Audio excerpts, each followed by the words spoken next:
High বন্ধুরা, একটি গল্প মনে হইল। গল্পটা একটু বলি শোনেন। এক রাজ্যে দুজন বন্ধু ছিল। তারা দীর্ঘদিন একসাথে চলতো, বসতো, খাইতো, যাবতীয় যত কিছুই তারা শেয়ার করতো। এক বন্ধু বলতেছে, তোমার একটা কথা বলা হয় নাই বন্ধু, তুমি শোনো। ওই বন্ধু বলল যে ঠিক আছে, বলেন বন্ধু, কি বলবেন তাহলে শুনি। কয়, তুমি বন্ধু এই রাজ্যের বাদশা।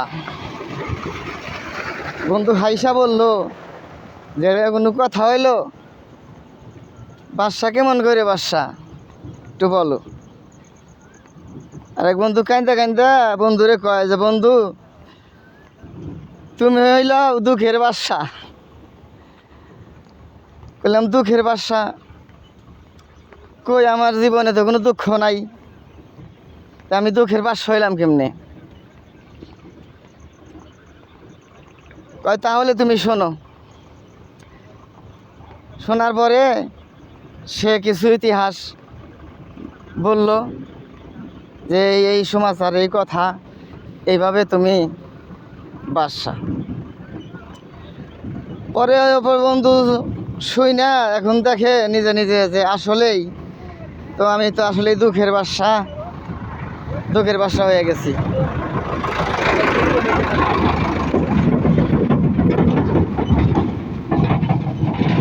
তখন অপর বন্ধু বলে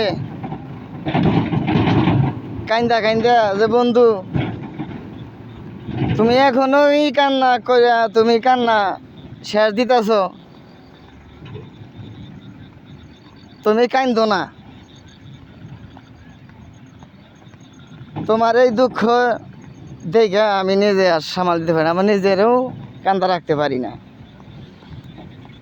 তো বললাম যে কেন? কয় তোমার জন্য আরো তৈরি করা হয়েছে আরেকটা দুনিয়া, সেখানে তুমি প্রবেশ করো নাই, তুমি দেখো নাই, জানো না, বোঝো না। কিন্তু যে রাজ্য তৈরি করা হয়েছে সেখানকার তুমি বাদশা। কোন বাদশা? সেটা হইলো দুঃখের বাদশা। তুমি সেখানে প্রবেশই করো নাই। তাই আমি কান্দা কান্দা কইতাছি যে কেমন করে আর একটা রাজ্য হবে, সে রাজ্যেও দুঃখের বাদশা। কয় হ্যাঁ, বুঝতে পারো। বললাম যে তাহলে তুমি কান্দো কেন? কয় যে রাজ্যে ছিলাম আমি দেখাই কান্দি, আর সামনে যে রাজ্য তৈরি করা হয়েছে সেখানে যে তুমি বাদশাগিরি করবা, দুঃখের বাদশা, সেটা আমার দেখতে হবে যে কেমন, কত বড় দুঃখ তোমার জীবনে আসতেছে। এই কারণে আমি কাঁদতেছি। কারণ যে কষ্ট করে সে তো করেই, আর যে দেখে সে বেশি কষ্ট করে। তাই সবাইকে বলবো যে আগের থেকেই সতর্ক হওয়ার জন্য, যাতে এই দুঃখের দুনিয়ার থেকে বের হওয়ার জন্য সবাই মালিকের উপর ভরসা রেখে